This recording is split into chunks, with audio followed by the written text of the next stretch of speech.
வணக்கம்ங்க. இன்னைக்கு காலையில இருந்து என்னடா பேசுறது, எதை பத்தி பேசுறதுன்னு யோசிச்சுக்கிட்டே இருந்தானுங்களா.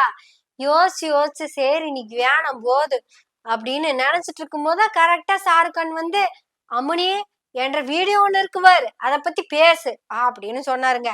பார்த்தா, இருங்கய்யா இப்பவே நம்ம சமைச்சிடலாம் அப்படின்னு அந்த கண்டென்ட்டை தூக்கிட்டு வந்தனுங்க. ஆனா அந்த வீடியோ வந்து 4 நாள் ஆச்சுங்க. ஷாருக்கான் என்ன பேசியிருக்கிறாரு தெரியுமா? அது பார்க்காம விட்டோம் பாருங்க. தமிழ்நாட்டுல இதுதானுங்க பிரச்சனை. 4 நாள் ஆயிப்போ இப்ப எடுத்து பாக்குறேன். நம்ம ஒரு 6 மாசமா கேட்டு சலிச்சு புளிச்சு போனா அந்த கதை தானுங்க இதுவும்.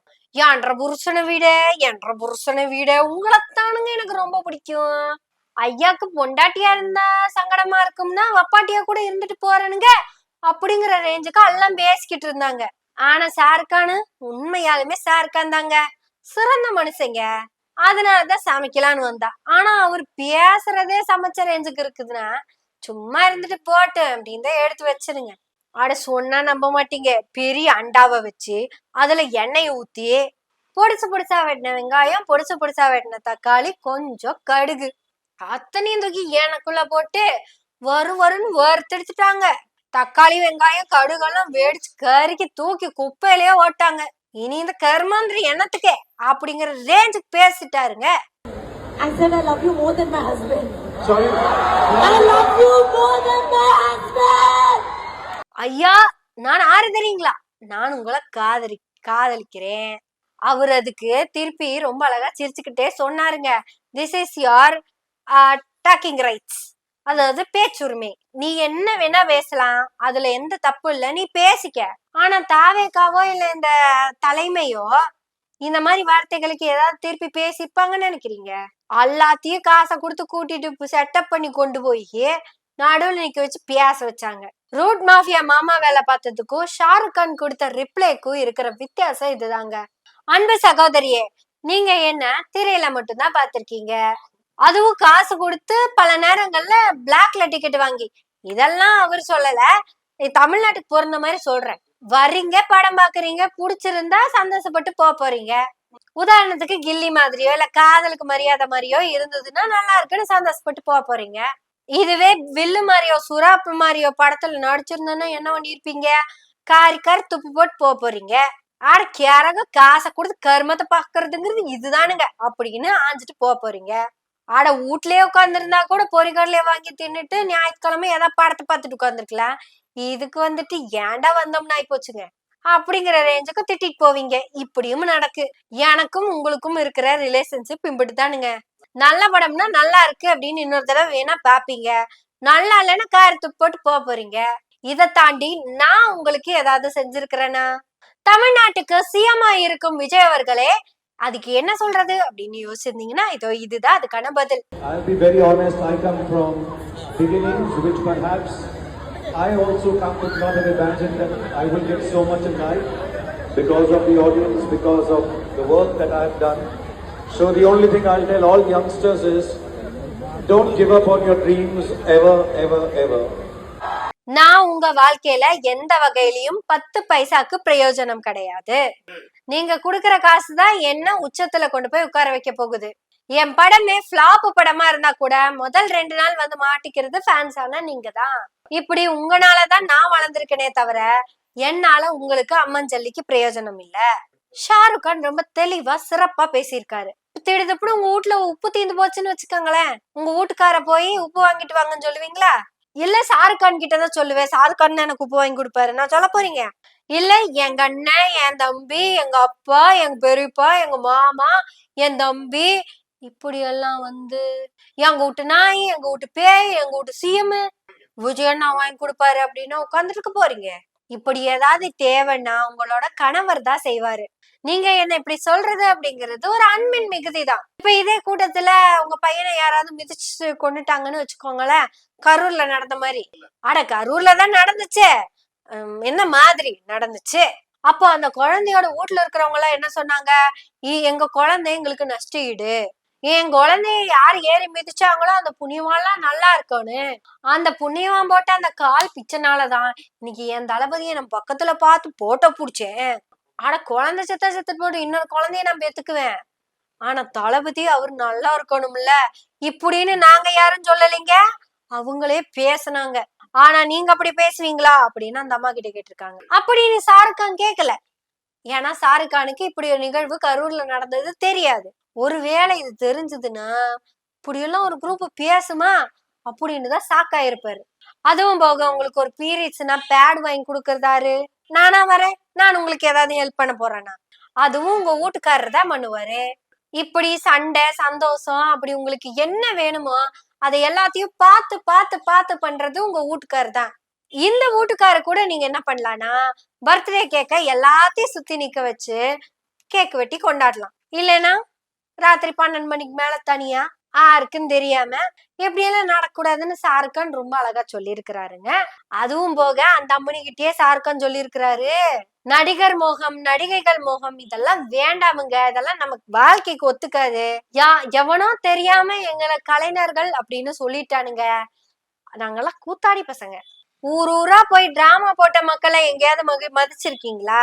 ஒரு இடத்துல சபிசிகேட்டடா ஷூட் எடுத்து என்ன மாதிரி ரீடேக் எல்லாம் எடுத்து சேஃபா வீடியோ போட்டு அதை கொண்டு போய் ஸ்கிரீன்ல போட்டு காமிக்கிறது அது ஒரு அறிவியல் டெவலப்மெண்ட். அதை அப்படிதான் பார்க்கணும். ஆனா ஸ்டேஜ் டிராமாங்கிறது லைவா நடந்துட்டு இருக்கோ, எடிட்டிங்கோ கட்டிங்கோ எதுவும் பண்ண முடியாது. அப்படியெல்லாம் நடிச்ச கலைஞர்களை நம்ம என்னைக்காவது பாராட்டி இருக்கோமா? கோயம்புத்தூர் மக்களே, சொல்ல மறந்துட்டேன், அதே மாதிரியான ஒரு வாய்ப்பு நமக்கு வந்திருக்குது. வர 19ஆம் தேதி ஞாயிற்றுக்கிழமை சாயங்காலம் 6 மணிக்கு நம்ம கோயம்புத்தூர் ஹோப்ஸ் காலேஜ்ல இருக்கிற கிளஸ்டர் காலேஜ்ல த மேடை த ஸ்டேஜ் வாலி அப்படின்னு ஒரு நாடகம் நடக்க போகுதுங்க. இயக்குனர் நான்சி கோமகன். 19ஆம் தேதி சாயங்காலம் 6 மணிக்கு மறக்காம வந்துருங்க. அனுமதி இலவசம். அங்க வந்து உங்களுக்கு நாடகம் எல்லாம் பிடிச்சா கண்டிப்பா உங்களுக்கு சப்போர்ட் பண்ணுவீங்க. கூடுதல் தகவல், இந்த நாடகத்துல நானும் நடிக்கிறேன். கண்டிப்பா இங்க மாதிரி அங்க எடிட்டிங் கட்டிங்கெல்லாம் வாய்ப்பு இல்லைங்க, நடிச்சே ஆகணும். இதத்தான் ஷாருக் கானும் ரொம்ப தெளிவா சொல்லியிருக்காரு. அதாவது வாலி நாடகம் கோயம்புத்தூர்ல நடக்க போது எல்லாரும் வந்து பாருங்க அப்படின்னு அவரு சொல்லல, நான் சொல்றேன். அவர் என்ன சொல்லியிருக்காருன்னா, இந்த மாதிரி நாங்க ஜாலியா ஒரு இடத்துல சேஃபா நடிச்சுட்டு போற நடிகர்கள் தான், நாங்க உங்க வாழ்க்கையில ஒரு துரும்பு கூட கிள்ளி போட போறது இல்ல. அவ்வளவு ஏங்க, நீங்க கூட்டி வச்ச குப்பைய கூட அள்ளி அந்த பக்கம் போட மாட்டோம்ங்க. உங்க குடும்பத்துக்காக, உங்களுக்காக, உங்க குழந்தைங்களுக்காக நாங்க எதுவும் பண்ண போறது இல்ல, ஒரு டேஷும் பண்ண போறது இல்லைன்னு சொல்லிக்கலாம். எதுக்கு இப்படி மூடி மறைச்சிட்டு? அதான் ஷாருக் கான் அவ்வளவு தெளிவா சொல்லிட்டாரு. எங்கனால உங்களுக்கு 10 பைசாக்கு பிரயோஜனம் கிடையாது, அம்மஞ்சல்லிக்கு பிரயோஜனம் கிடையாது. அப்பேற்பட்ட எங்க கிட்ட ஏன் நீங்க இப்படி பேசுறீங்க? அதுவும் மேங்களூர்ல இருக்கிற நீங்க இப்படி பேசலாமா? தமிழ்நாட்டுல இருந்தீங்கன்னா கூட நீங்க இப்படி எல்லாம் பேசுறதுக்கு ஏதோ வாய்ப்பு இருக்குது. ஏன்னா தமிழ்நாட்டுல கூட அப்படிப்பட்ட கேவலத்தை நோக்கிதான் மக்கள் போய்கிட்டு இருக்காங்க அப்படின்னு நான் கேள்விப்பட்டேன். இந்த லட்சண வெங்காயத்துல இவங்க GERல எபோ 50 ஆமா. தமிழ்நாடு என்பது அறிவாளிகள் நிறைந்த மண். என்னதான் அறிவாளிகள் இருந்தாலும் தமிழ்நாட்டுல 35% இருக்குல்ல, 1,70,70,00,000 பேரு.